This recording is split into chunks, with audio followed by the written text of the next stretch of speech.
Hey, I'm Mike Sheridan and you're welcome to The Delve. Dave Rubin hosts the extremely popular online series The Rubin Report, where he interviews interesting folk from the world of politics and ideas, really. He is in Ireland, where he was hosting a live show with Jordan Peterson in the Olympia Theatre, and that is the first in a European tour taken in the UK, Scandinavia and beyond.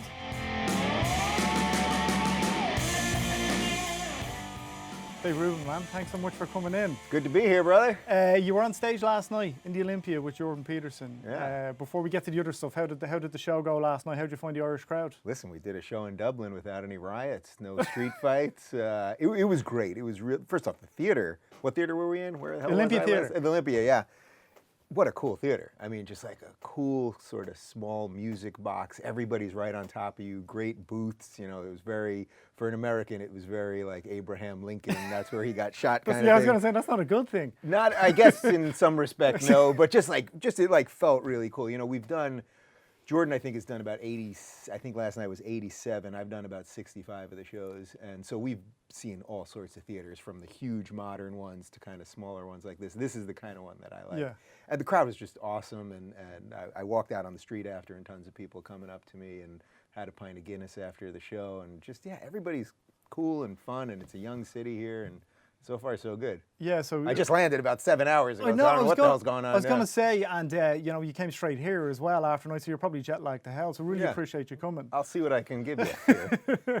Because one of the things I've always said is, or most recently more than anything else, Twitter's a bit of a cesspit, right? For me anyway. Just like, if so many people muted, it's unbelievable, or blocked, it's unbelievable. I just don't want that kind of negativity in my life. Yeah. But it's awesome as well, because I reached out to you to do the show, Yeah. and you were coming into Dublin.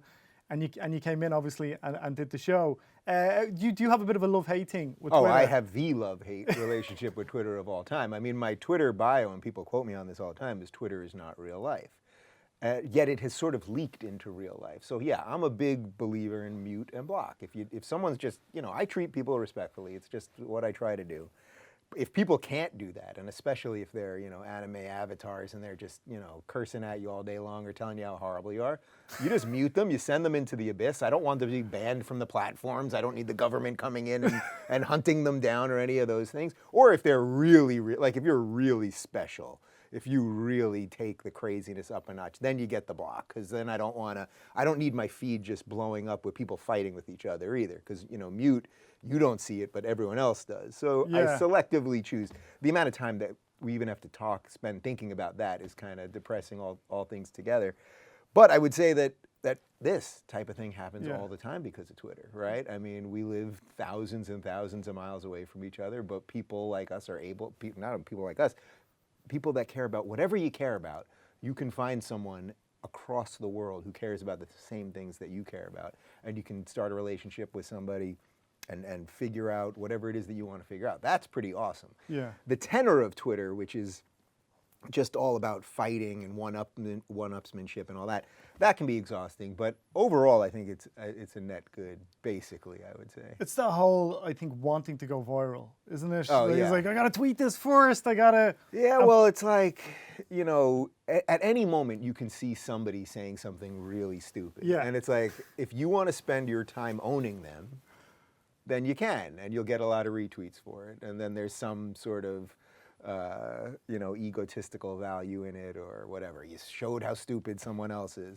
I try to not do it that much anymore. I used to do it a little bit more. Now I try to use it just to get the show out, to get some of the ideas that I care about, to connect with other interesting people. But it's hard not to get caught up in that craziness. You know, they know, these programmers, they're setting things up that are going to certain parts of our brain to keep giving us those hits of endorphins, and they know what they're doing. So it's on you to figure out how to use these things without becoming a total addict. And I suppose the antithesis of headline culture of Twitter or of social media is it's long-form conversation. And like the Rubin Report is exactly that. And you've been doing it for a few years now, but there's been different guises of it, right? Oh, yeah. Was the initial guise was a bit more kind of lighter? Yeah. And not as political? Yeah, well, when we started, you know, I had done a whole bunch of stuff in New York before the Rubin Report, and I did stand-up for years there, and I had a show on Sirius Satellite Radio.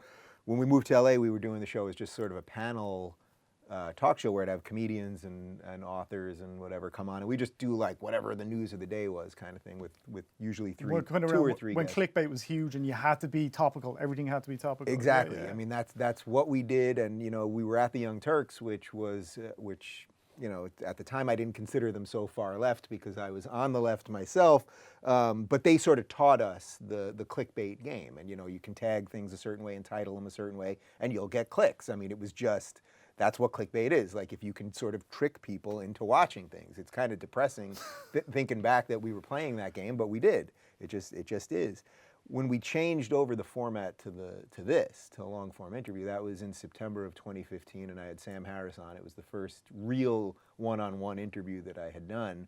I wasn't planning on changing the format of the show, but we finished that, and I went in to my producer and my director, and I was like, that's what I want to do, because it felt real. It had value. It felt dense. That's what it felt like. Like when you really can connect with someone like this, and if they have something to say, that's the key part. It's like, I don't want to do this just with anybody, just for the hell of it. But if they really have something to say, or if they've been unfairly maligned and they have a moment to clean up the mess, I think that's a really nice thing. And there are a lot of people that actually do have something to say that has some value. So it started with Sam, and then it just opened up the door for so many other people, and now I got thrown right in the middle of this whole IDW thing. So here we are. Yeah, that's the intellectual dark web. So there's 5 or 6 of you guys in that. Yeah. Well, I don't know how many of us are. It's like the Justice League or the Avengers, but we don't have cards. So you got Ben Shapiro in there. You got Sam Harris. Joe Rogan is in there as well. That all kind of came via a New York Times article, I suppose, the branding of it. Bert Weinstein. Bert Weinstein loves the ideology of it. Yeah.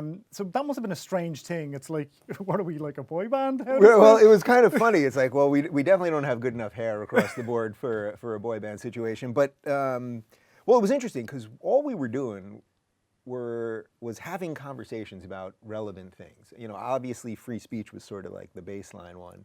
But then talking about religion, talking about belief, obviously Sam and Jordan, the nature of reality. I mean, this is interesting stuff, but it's certainly not stuff they're going to show you on CNN or on most cable news channels.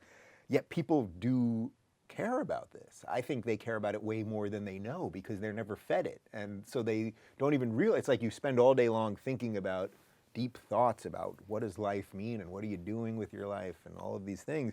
And yet, if you just turn on the news, it's just the political bickering of the day.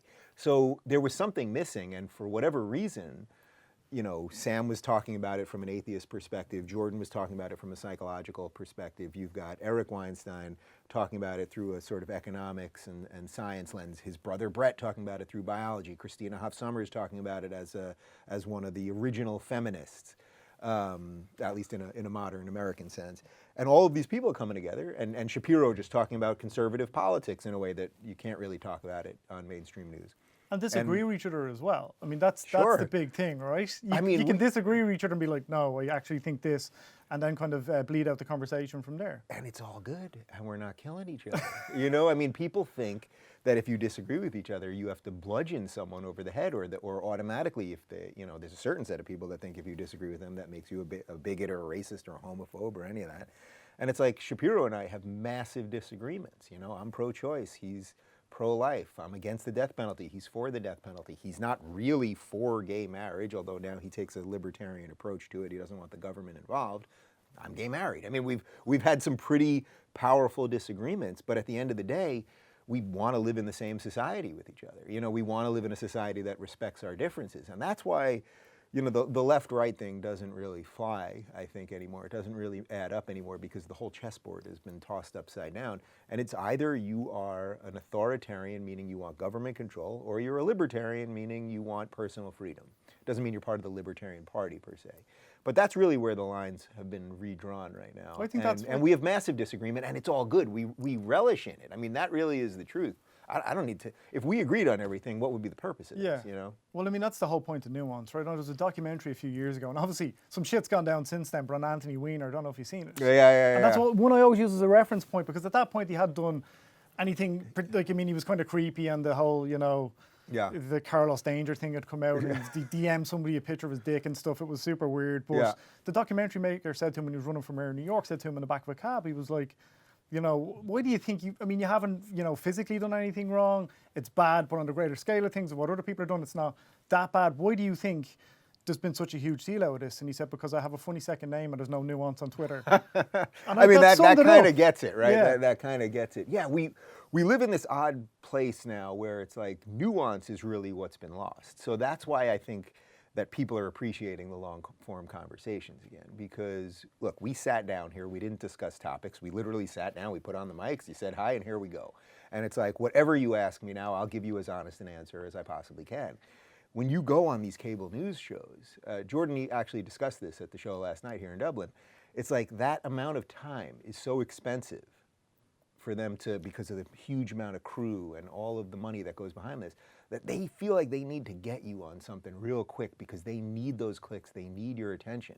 It's like if you watch my show, I'm not being paid. Yeah, we get a certain amount of YouTube rev per click, but we're funded on Patreon. We have other ways to do things. We don't do the clickbait that we talked about earlier. My feeling is let's put up a conversation. We're going to tag it and title it in an honest way, which often will cost us views. But I want to treat this maturely because I think this is important stuff.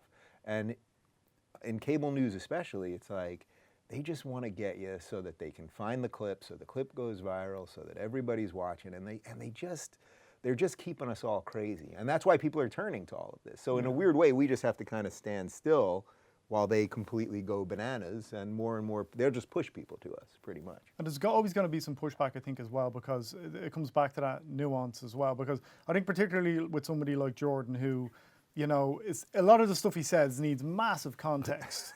So if you've read his books or if you've watched his lectures, but if you just Google him and you see, forced monogamy, and then you go 2 or 3 steps forward and become outraged or become upset by that, and that's kind of that's a cultural thing as well at the moment. People are still, I think, in that social media headline culture, or just that headline culture. Yeah. They just don't care about the intrinsics of any argument, really. I think fundamentally they do, but they can never get to that level because it's just so much easier just to find the headline and start the attack.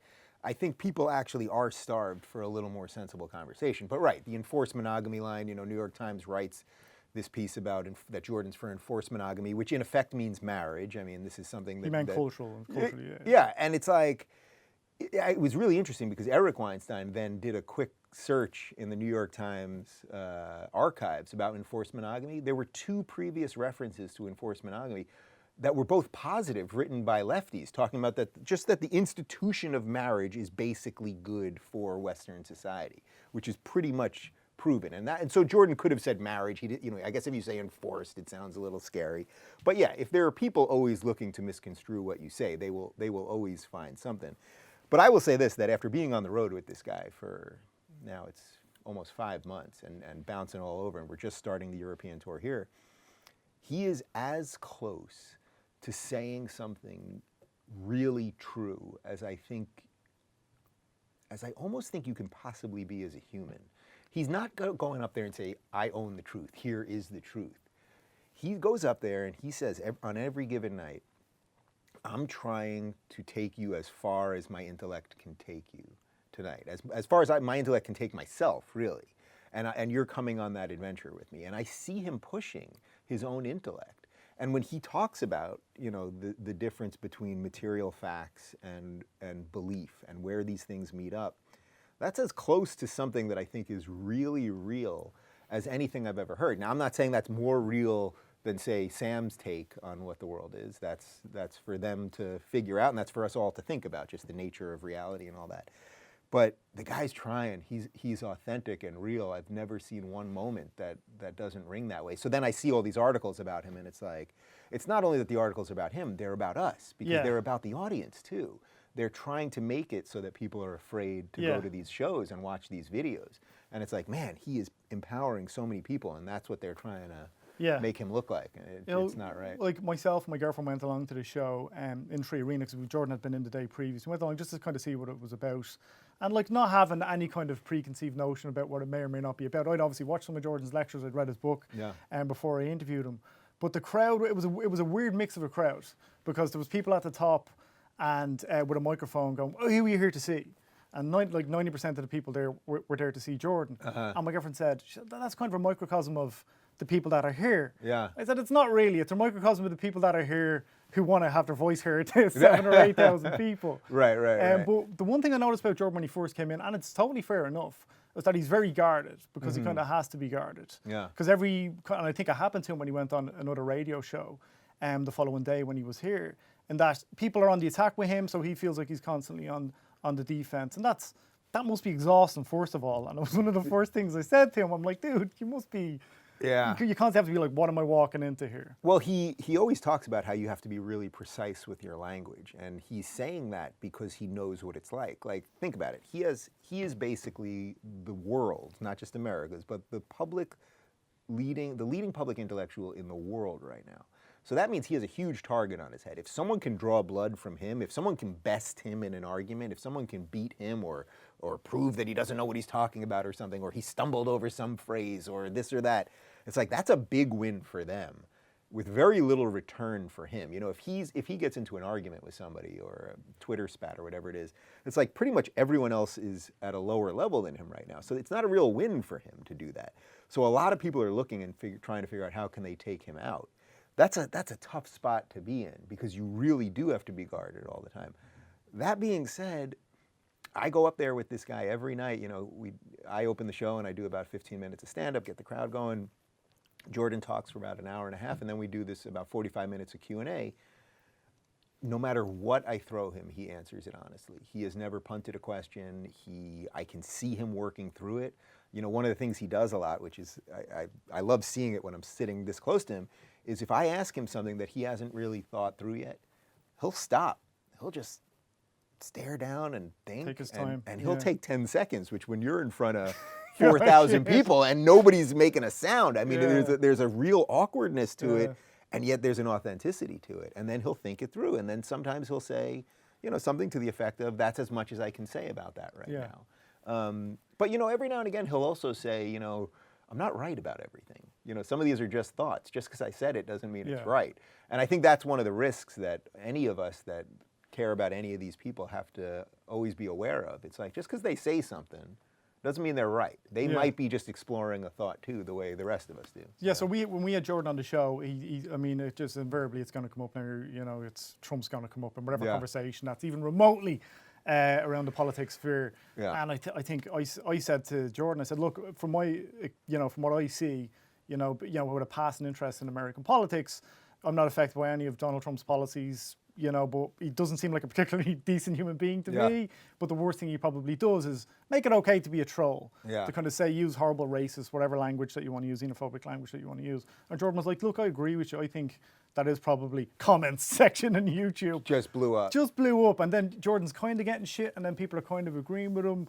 And that's kind of part of it, isn't it? That's part of that's the just part of it. You have to be open to it too. That's just part of it. If you're going to say anything remotely real, you're going to get hate. And if you're going to say something closer to the truth, well, then you're going to get hate from both sides. So in an instant like that, it sounds like he was getting hate from the right because he said something that wasn't, you know, totally in line with Trump. All right, now the right's going to hate. And usually with him, it's the left that, you know, gives him guff.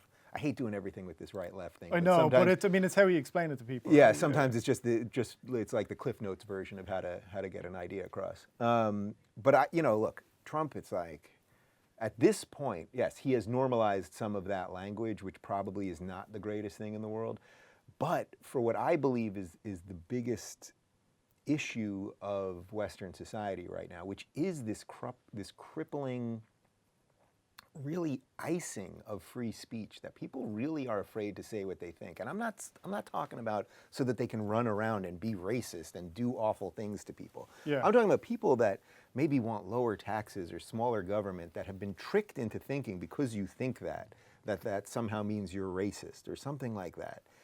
And this is what the thinking is, that you've got good, decent people, and I met a lot of them last night, who are really afraid to say what they think in free societies. You know, it's one thing if we didn't live in free societies. We live in pretty great societies, right? I can come to Ireland, I can say whatever I want here, and I'm not going to be arrested. That's pretty sweet, you know? You can come to America, say whatever you want. That's pretty great.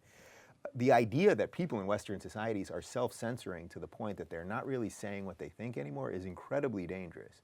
And I view that, coupled with identity politics, as the greatest threat to the West there is. So you can say whatever you want about Trump. I actually think in terms of policy, I think he's actually been pretty good.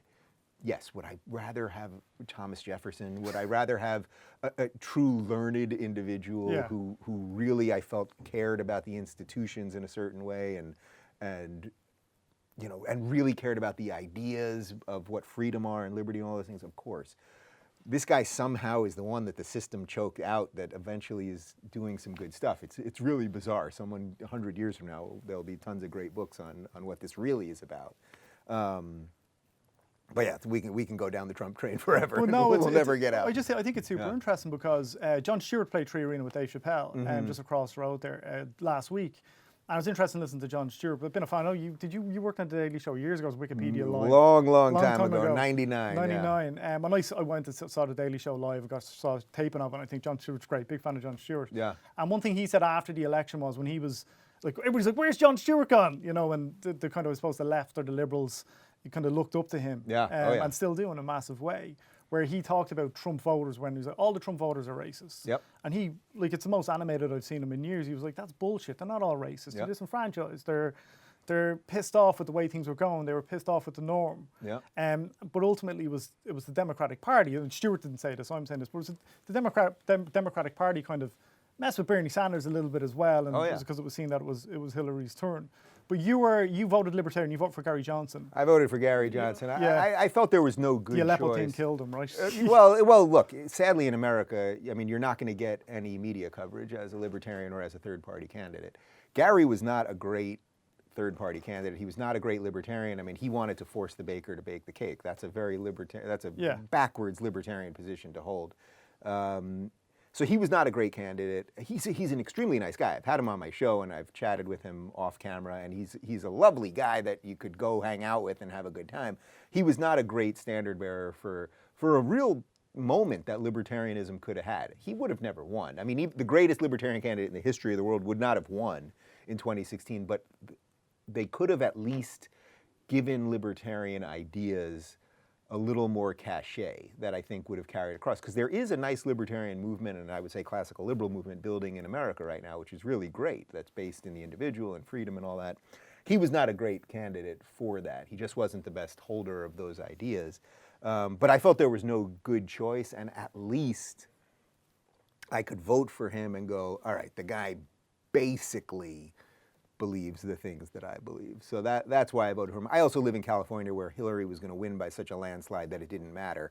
If I had lived in a swing state, maybe Ohio or Florida, I probably would have voted for one of the two, but I'm honestly not even sure who that would have been for, So it's just... it probably would have been for Trump, I guess. It probably would have been. See, that's funny, because even by saying that, and you're living in California, and you were saying it's a super blue state. Yeah. What's the reaction of...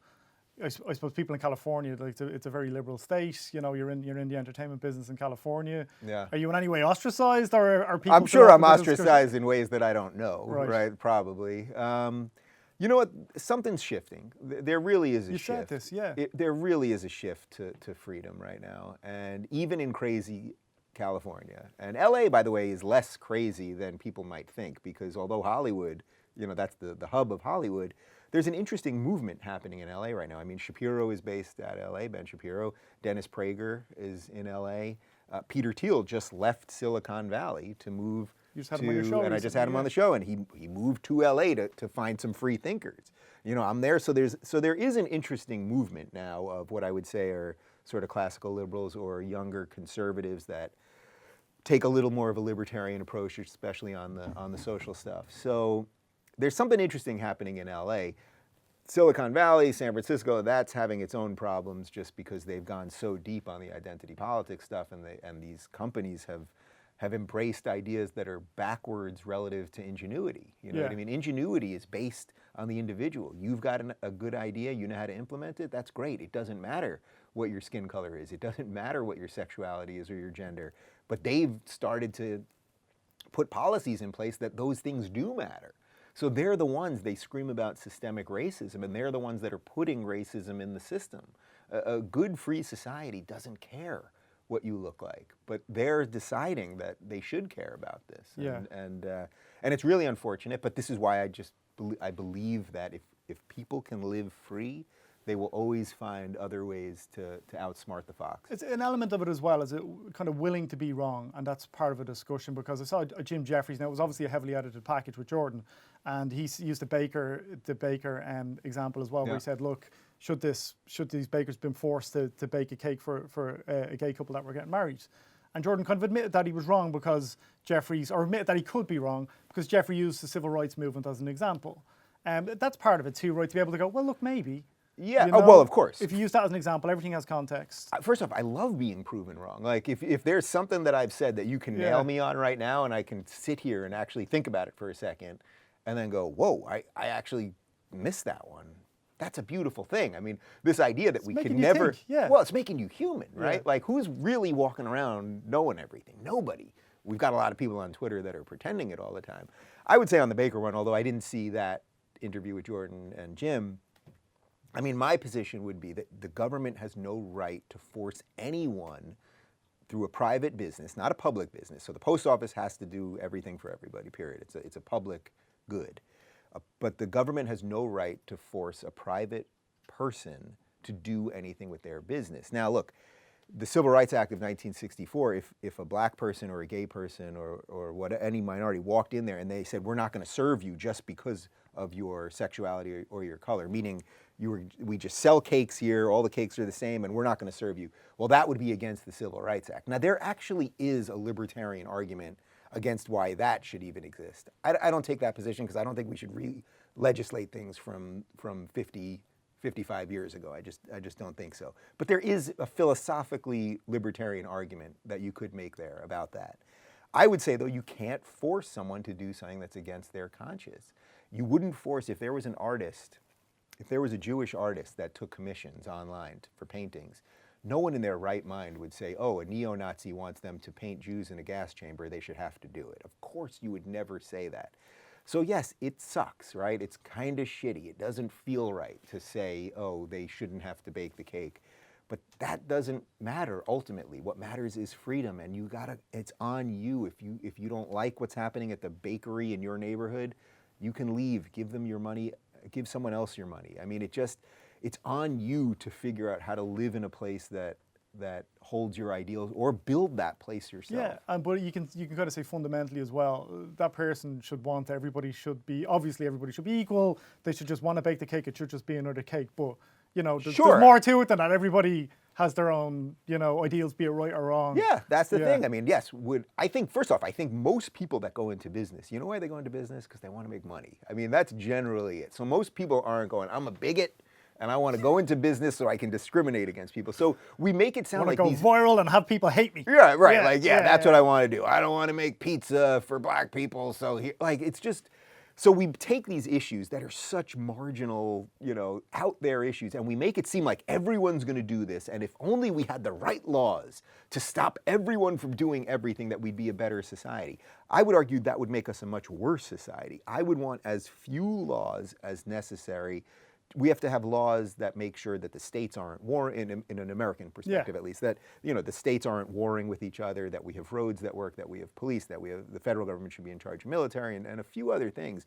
But beyond that, it's up to you. It's up to you as a person. And in America, we have a particularly unique and I think incredible experiment going on, which is we've got these 50 states that the whole purpose of them was that they could each make their own laws, and that would be the experiment. So one state, California, would be high taxed, and you might get some benefits from that. It's hard for me to tell in California what those benefits are, but let's say you're high taxed and your education is better. Well, if you don't care about education, you could maybe move to Florida, where you're really low taxed and education isn't as good. Some states have legalized weed, some don't. But the beauty of the experiment is people will start moving to places, and then better places will start having more economic opportunity for people. And then you might, if you care about the social issues, you might find, well, there's more gay people that live here, so I want to live here. And the places with all the backwards laws will start suffering economically and in terms of population and everything else. So there's a beautiful experiment there, and people are just afraid to have a little bit of an experiment. And they want the federal government to just come in and do everything. And it's reverse of how the country was founded. And I think it's really reverse of what freedom is. I want to get your take on something as well, and I know it was a few months ago, but you mentioned Ben Shapiro there. Ben's obviously like a very conservative right-wing guy, and he had Mark Duplass kind of tweeted something out saying, look, if you're looking to reach out to somebody on the right, any liberals out there, he's obviously a filmmaker, an actor in Hollywood, if you're looking to reach out to somebody on the right, just for people at home who don't know, Ben Shapiro, I found him to be a decent guy. Yeah. Holy shit, he got torn asunder. Yeah. That was a little bit depressing to see. And Michaeline Black, the same as well, said something similar, as if to kind of say, I mean, you can't reach across the aisle if you're not a politician, but metaphorically you kind of can. Yeah. And these guys were torn asunder for it. It was actually, the Duplass one, I think, was an interesting watershed moment about all this. Because you're right, all he said was, you might disagree with Ben, but he's a decent guy. Or just give him a look. Yeah. That's all he said. The mob, the Twitter mob, whatever that thing is, goes after him. Now look, I've had Ben on my show many times. I've had Mark on once. Mark and I had just had breakfast 2 or 3 weeks before that. This is a decent human being. Agree with him or disagree with him on any of these things. This is just a good guy. He really is just a decent human that's trying to build some bridges, you know? And it's not easy for a guy in Hollywood. I mean, he's a Hollywood guy. It's not easy for a guy like that to even say anything. He's trying to get projects funded and stuff right. as well. So for him, it's not like for him to say anything nice about Shapiro is going to help his career. He was just doing something that he thought was the right thing to do to try to help bridge some of this stuff. He got so hit by that mob that he then, within a day, deleted the tweet, issued this statement about racism and bigotry and blah, blah, blah. And it's like, man, that was disappointing to see that. And again, I completely like Mark. I don't know what pressure was brought to bear on him or what studio executives were saying, but like the idea that you can't say, just take a look at this guy without being attacked to the point that you have to delete it and then issue an apology and then basically throw Ben under the bus is what he had to do. You know, the implication being Ben is a racist, Ben is a homophobe, et cetera, et cetera. Yeah. It was interesting because the whole intellectual dark web crew, we all kind of backed him. We all saw the original, not coordinated, but I noticed that, you know, where I was seeing he was getting support from, it was like, basically my whole crew was like, this is really good. We all were, I shared the tweet. I was like, this is great. This is what it's about. Then he deleted it and I was like, oh. Because nothing good comes out of that deletion. No, there's no win there. Yeah, maybe it's there now anyway. It's there. Well, we know what you really think, right? You really think it's okay to talk to people, and that's actually the truth, and that's what's right here. But also, it's like, all you did was let the mob get in your mind. You know, the mob, they want to take down everybody. There's nothing that you can give them that the mob suddenly says, okay, we're fed, you know, we're good to go, we're going to go somewhere else.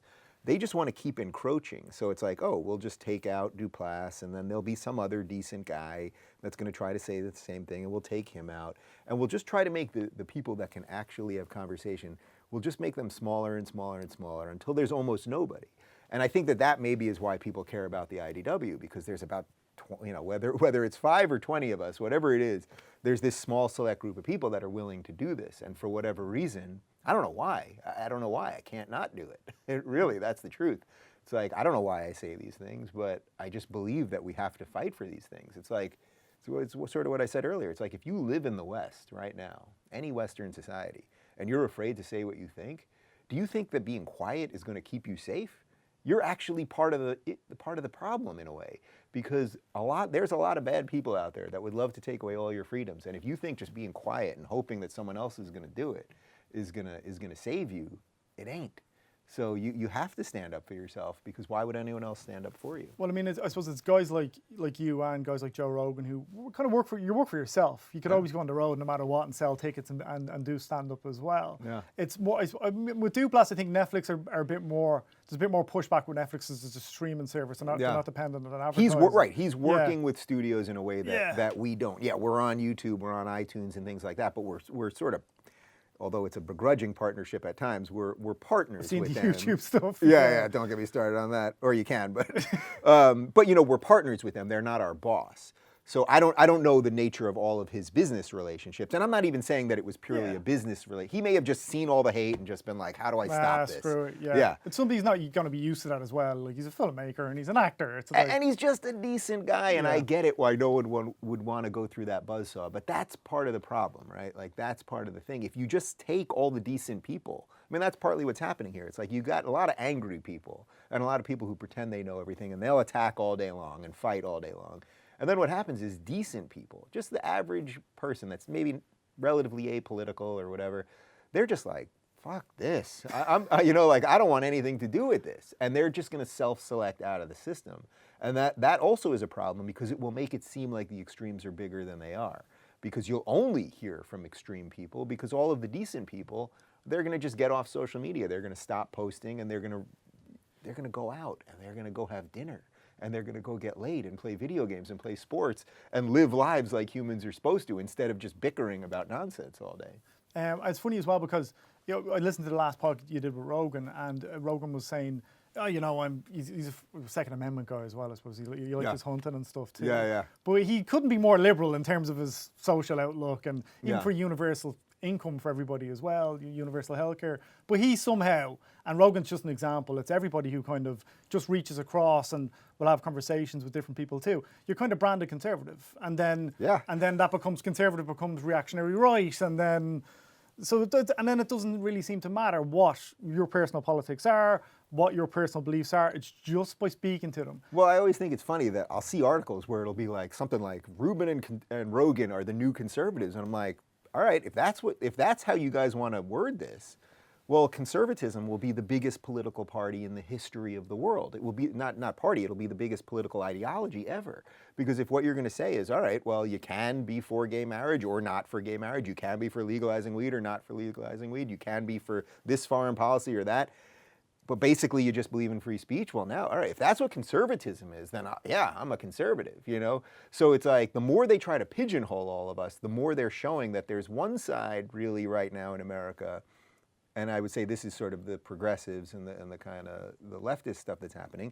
They're the sort of hysterical, shrieking people that are purging all their free thinkers. I mean, try being a black person and saying anything that's anti-progressive. They will boot you out quick. Try being a gay person saying anything that's anti-progressive. Try being an Asian person. I mean, Asians are actually the next group that they're going after. Because the whole Harvard thing. Because of the Harvard thing. They want quotas, so they want you to be judged by the color of your skin now and your ethnicity. That is actually how you will institutionalize racism. And we now know that Harvard was institutionalizing racism because they were not bringing in Asian applicants. I mean, that's actually crazy. Any school, any good place of business would want the best people possible. That's it. If you were getting on a plane, do you want the best pilot or do you want a pilot who is chosen by the color of his skin? Obviously, you want the best pilot. That does not make you racist. That just makes you not an idiot. So basically, if the idea is here that you've got one side that's just purging all of their free thinkers, the other side just has to say, we'll be decent. We'll agree to disagree, but we'll be decent. And we'll create enough of a system that will allow us to disagree. So that's why I see something really interesting happening on the right now. A lot of my allies these days are people that 5 years ago I would have thought were my complete opposites. But I find them open and willing to have interesting discussions. Just this week on my show, we had Tucker Carlson on. This is a guy who, I even said this to his face. I said, 5 years ago, I did not like you at all. Yeah. And this says something that I've obviously changed, but the world has changed too. And I think if you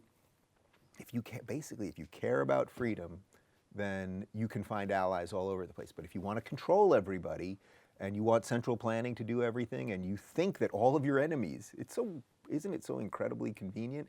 Everyone that you disagree with is a bigot and a homophobe and a racist. What a powerfully wonderful way to think. You know what I mean? Like it's so moralizing. It's become what my friend Peter Boghossian calls a secular religion. I think a massive part of the issue, and again just from personal experience, because I consider myself really liberal, but it's when you have to brand yourself left, you have to brand yourself a liberal, you have to brand yourself a conservative, because the vast majority of people, and I think you've said this, like 80% of people are kind of in the middle. They don't. It's an issue by issue thing for people. depending on what data you've had, really.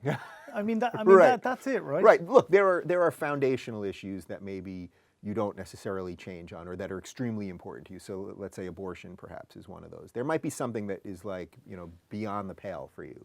But generally, when it comes to taxes or the things that government's really supposed to do, I don't think people necessarily have tremendously strong views on those, which is why I try to frame things between it's freedom and control. That's it. And I will always err on the side that I think gives more people more freedom. That is the only way to move forward. So I don't want to control you. Now, what that means is you can't come on my property and take my shit. You can't steal my, my dog or my car. And if I walk off my property, you're not allowed to shoot me. But beyond that, if you live next door to me, you can do whatever you want in your house, and I can do, and we got a fence between us. And as long as we're respecting that, and a couple other laws to make sure that we're not all killing each other, that's it. That's the price you pay to live in a free society. And people think that that somehow means that you're endorsing bad ideas, but no, there's no way to fully stamp out bad ideas. There's no law that could ever be passed that's going to magically get rid of racism and homophobia and all those things. And the people that do think laws will do that actually are the bad guys. I mean, that's where everyone overuses the phrase Nazi all the time, but that's where those ideas will come in. When we can find the other that are the bad, they, in their eyes, the bad guys, and if we could only have the right laws to get rid of those ideas, which very quickly becomes the right laws to get rid of those people, and then you otherize everybody. And that's why I would say I just don't want to give the government that kind of power. Yeah. And I think that's how you live free, and it's going to be tough at times, but all right, you're a human, go for it. Well, that's fine. I think you're right. But I went to the show in Tree Arena. Douglas Murray was moderating Tree Arena. Love Douglas. I'm not a fan of Douglas, okay? Yeah. Oh, really? But at the same time, I could go. I'm having dinner with him tomorrow. Right? I'm going to tell him you're not a fan. This Irish guy doesn't like you, okay? That's it. But he said something that night that resonated, I think. It made perfect sense, where he said, if you go from the left to the centre and you go a little bit to the right, then it's like it's a free fall. And I was like, well, look, that makes sense. But I could still go along to that show and go, disagree with that, disagree with what Sam said there, kind of agree with what somebody else said there. And again, that's the whole point. Yeah. But we've gone deep in that. But I want to talk about your kind of broadcasting style as well, because you're kind of like, you're the slick guy on like what you call YouTube personality. I mean, there's more to it than that. You're probably the closest thing to a traditional broadcaster. Who's doing this type of content right now. I mean, Adam Carolla on his pod, it's almost like a radio show. He has stings and stuff like that too. But I've gotten a little bit of criticism recently as well from starting to do the show, but you're not challenging people enough. Yeah. You're not doing the gotcha. You're not doing the and that's not what it is. It's letting people talk. And you said something really interesting in the Playboy article. You said, look, if somebody's wrong, if you give them enough rope to hang themselves, they will. That's something I would have gone by as well. That's it. Well, first off, if there's anything you want to try to get me on, let's do it. I mean, really, I'd be happy to do it. Even jet lagged. I haven't eaten anything today, but let's do it. I mean, if there actually is something. But look, I firmly believe that line, that if you let people talk and they don't know what they're talking about, you can almost see it as the interviewer. You will watch them wrap the rope around their neck and slowly hang themselves, because they will talk enough to the point where there will be nothing at the end. And then you go, well, you really didn't know that. But there's only one way to find that out, and that is to let them talk. Now, look, sometimes people are going to say offensive things. Sometimes people are going to say factual things that are factually inaccurate. And I have to be able to sort of go through all that in my head and figure out what the right follow-up is. Sometimes someone might drop some number about the economy that I actually don't know, and we're doing this on the fly. I don't have an IFB in my ear with a control room with 10 researchers. Yeah. So it's like a little bit of this is also on the audience. So I would say for anyone that's watching or listening to this, it's like, don't believe everything I said here. If anything I said doesn't ring right with you, do a little research. You got Google, go out there and figure out some of this stuff. But I also like talking about things in the realm of ideas. This is why we haven't sat here and talked about every little policy or what do you think about this or versus this or that. It's like I like talking about the sort of bigger blue sky ideas, because I think that gets to your point of what most people are just kind of decent and they want to figure out sort of the broad sense of things. But I think if you let people talk, you'll either figure out that they know what they're talking about and it's worth listening, or they don't know what they're talking about and there's still some value in that. But beyond anything else, it's like, when people criticize me for that, it's like, all right, if you don't like what I'm doing, don't watch. I really believe that. You know, it's so funny to me that people are apparently they're spending a lot of time watching something they really hate. And it's like, Hate watching is a thing now. It's like that's hobby. a real thing. Yeah. It's like, man, get out there. What are you doing? You know what I mean? What are you doing? There's porn online. Go find porn then. You know what I mean? Like, why are you wasting your time with me? But I do find that very bizarre. It's like, if you don't like what I do, don't watch. You don't have to tweet at me all day long about how much you hate me. Well, again, it's all good. A comedian used that analogy before. He was like, Twitter's like traffic. You know, you're just screaming at everybody because you don't have to actually engage with the person. You're not going to bump off somebody in a lift and be like, you start screaming. Well, it's become, I always say it's like a self-imposed mental institution. It's like you don't have to be in the mental institution, but the second you open your phone, you can be in the mental institution and you can stay there as long as you want, and you can argue about string theory with the pink anime fox if that's what you want to do all day. But you can. It's probably not the wisest thing to do for your mental health. But I would say more than anything else, you know, it's like there's so many interview shows out there that are you know, these quick hits, whether it's cable news or just people on Skype doing things, whatever it is, that don't take the time to do this. And I'm just not interested in it. So if you don't like what I do, you don't have to watch. And if you do like it, every now and again, maybe something's going to get by me. It's all right, you know. And we'll try to address it, you know. And I always say when I do live streams or whatever, and people ask me this question, it's like maybe 5 years from now, I'll look back and I'll go, you know, there really were a couple moments over the years that when this person said this, I should have said that, or you know, I should have done a different follow-up this way or that way. I'm not perfect. I'm just doing what I think is right, and I think that that's what most people are doing. And, yeah, let the chips fall where they may. And I think you've spoken about Bill Maher as well. I'm wanting to kind of he's the last, one of the last, I think, kind of those guys on mainstream television. I know he's on HBO. Yeah.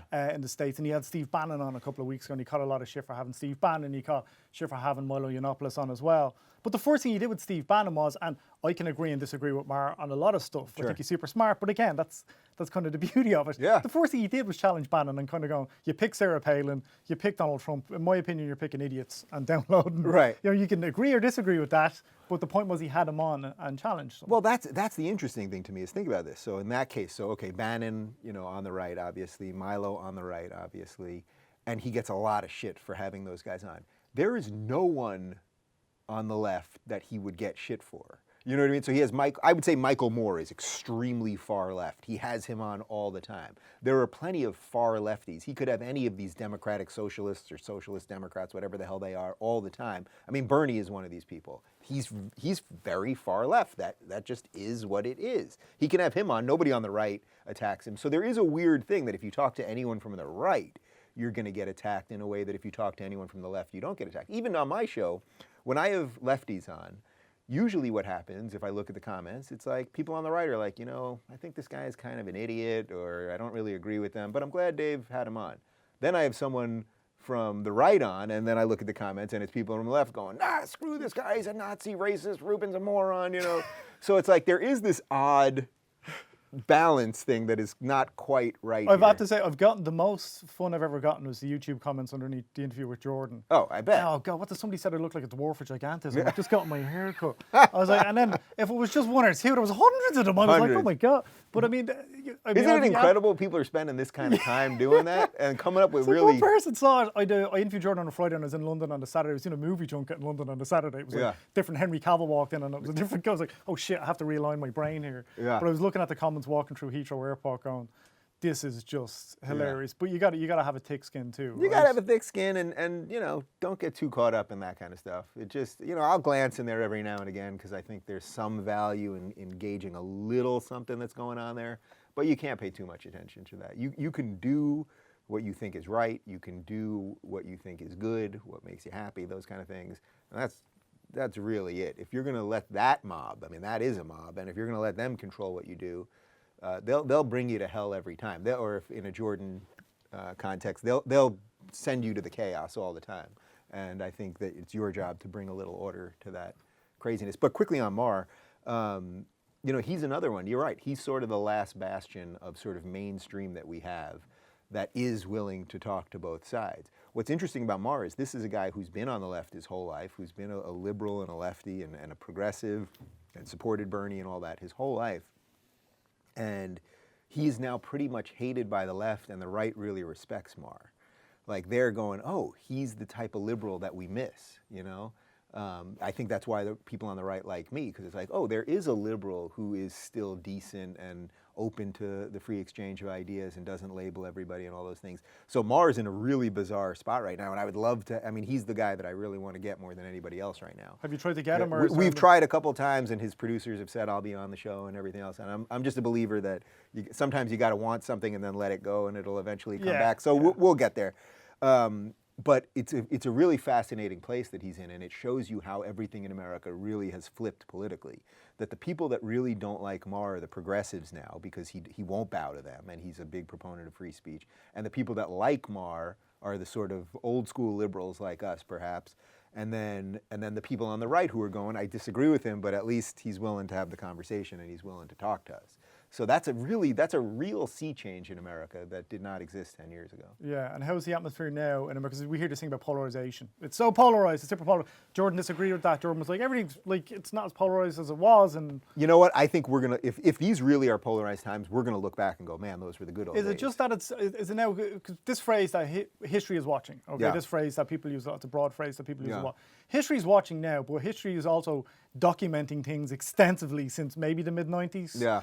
You know, people have phones, they have cameras on their phones, they've tweets don't go anywhere. We've kind of talked about that. Yeah. You know, with Mark Duplass, if a tweet goes on the internet, it's there forever. Yeah. So there's so much now in 20, 30 years' time about people are going to be looking back at, and they can dissect it then in detail. Well, that's why, you know, this whole, I don't know how closely you guys followed this whole thing about Brett Kavanaugh for the Supreme Court, but it's like they're going back into his high school yearbook from 36 years ago and trying to figure out what certain words mean. And it's like, man, you guys want to play that game? Try to think of the generation now of young people who are growing up with everything on Snapchat and Twitter and everything else. It's like you're going to destroy everybody if that's what you want to do. So in a weird way, look, I don't know the specifics of exactly what happened with him, but unless there was evidence and it had been proven that he had done some of these things, it was, in a way, it was important that he got confirmed, because you can't just let rumor and innuendo destroy people. Of course, if he actually did it and there was proven, or if he had lied under oath or whatever, then that would be a disqualifier. I think that was the issue. I think, and Sam, actually, listen, Sam Harris had a really interesting take on it, where he's like, look, he lied. You know, he perjured himself if he lied. He shouldn't, you know, for any job, basically used as like, it's a job interview. If you put that up like a job interview, and again, I'm not as educated on it as I should be. Yeah. But so I think Sam's take was that he probably lied about some of the definition of what some of these words mean. So I don't know that that was actually proven. I think Sam is surmising that he lied, and that is possible, but that's also, this is a whole other topic. It's such a minefield. It's like, man, you're going to get somebody on one word that they said that you can't prove that they fully lied about. I mean, it's just it's a tough spot to really figure it out. But between Kavanaugh and sort of what's happening now, even are you guys tracking what happened with Elizabeth Warren? Which she's got Cherokee. Yeah, 1,024th.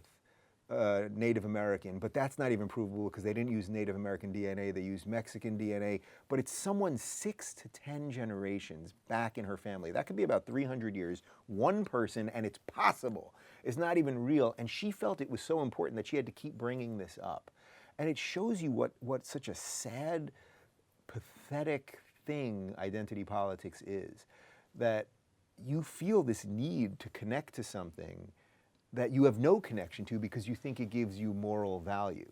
And I think she actually did a real service to those of us that hate identity politics, because suddenly it's like, wait a minute, this is what this is? And by the way, I haven't seen one Native American person anywhere support her in what she's been doing. I mean, again, from the outside looking and kind of following her passively, it was probably, from my opinion, the language that Trump was using, saying, Pocahontas. So then that people zoned in on Elizabeth Warren and were like, and then she had maybe she had no choice but then to kind of double down on it. So this is the irony of Trump. It's like, I agree with you. I wish he did not speak this way. I really do. But in another way, it's like, man, this was the only guy who would have had the balls to break the system the way that he did. Now, you can argue, and I had this conversation with Eric Weinstein right after the election, you can argue that maybe we didn't want a bull in a china shop. That's what Trump is. He goes in there and he just busts everything up. I think what most people wanted was a panther in a china shop. They wanted a slick stealth animal to walk through, bang something off with its tail, knock one thing off over here, and then, neatly close the door and walk out. that analogy, that metaphor doesn't exist for a reason. You get a bull in a china shop. I think Trump was the only bull. And what I would say is that I think after Trump, that this chaos, this seeming chaos that we're in, and this seeming polarization that we're in and all this, it's a lot of talking. We're not out on the streets killing each other yet. And that's why I think we will look at these as the good old days if we keep letting that thing lead us. What I want to stop is, I want to stop people from thinking everything's horrible, because it is not horrible. It is worse almost everywhere else. If you live in America today, you got a pretty sweet situation going on. It doesn't mean that it's perfect. It doesn't mean that there aren't racists. It doesn't mean that if you grow up poor, you are much more disadvantaged than someone that grows up rich. But that is reality. But you got a chance. You got a chance, and we seemingly are giving that up. And I want people to understand that that's pretty sweet, because if you live in America, almost without exception, you have it a lot better than your grandparents did. And I would argue that's probably very similar to Ireland too. And most Western countries, that it has significantly got better. We got to run with that. And it doesn't mean everything's right, but you got a chance. And what more do you want in life? You know, you want to be handed everything? Think of every movie. Any movie that anyone loves, right? Frodo has to go do something for himself. The government didn't bring the ring back to Mordor. Luke Skywalker, he's got to go blow up the Death Star himself. You know, Neo has to do it himself. And it's like, you have a chance in life. And this is where Jordan talks about stories. Well, pick the story that you like, the movie that you like. And it's like, that's the adventure that you got to be on in life. And I think the only way to foster that environment is to let people live free. I'm going to let you go soon, because I know you want to see, you haven't got long in Dublin. I know you want Yeah, to I got to get to drinking. You want to go and see the city as well.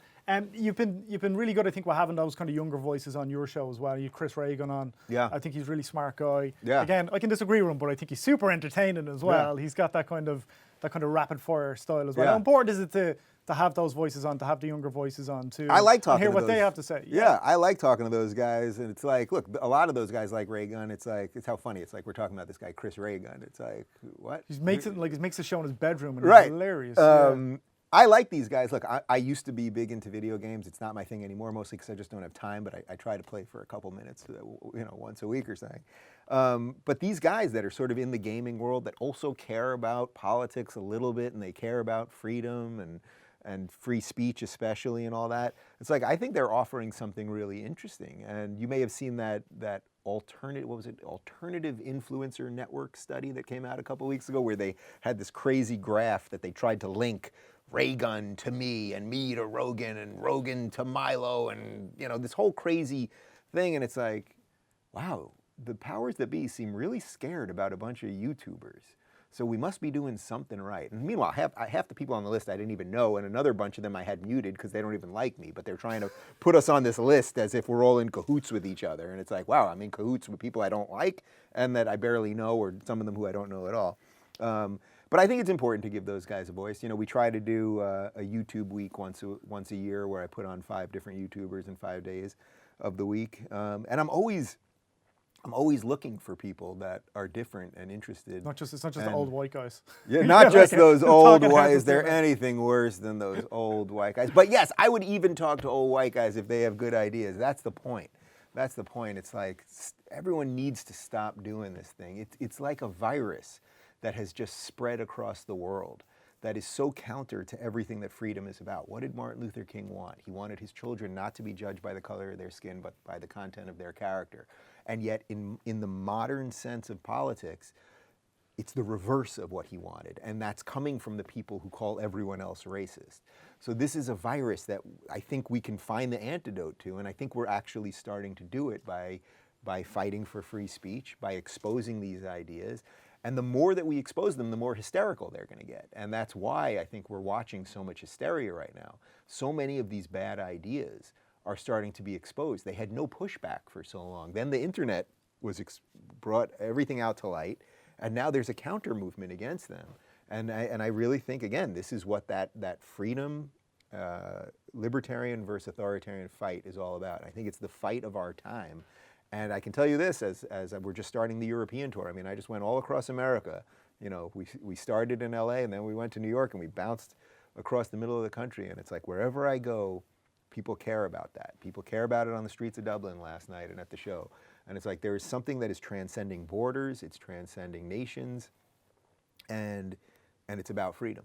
So let's keep fighting for it, because you have anything better to do? I don't. Dave Rubin, thanks so much for coming in. Yeah, pleasure, I Mike. appreciate your time. Yeah, absolutely. Thank you.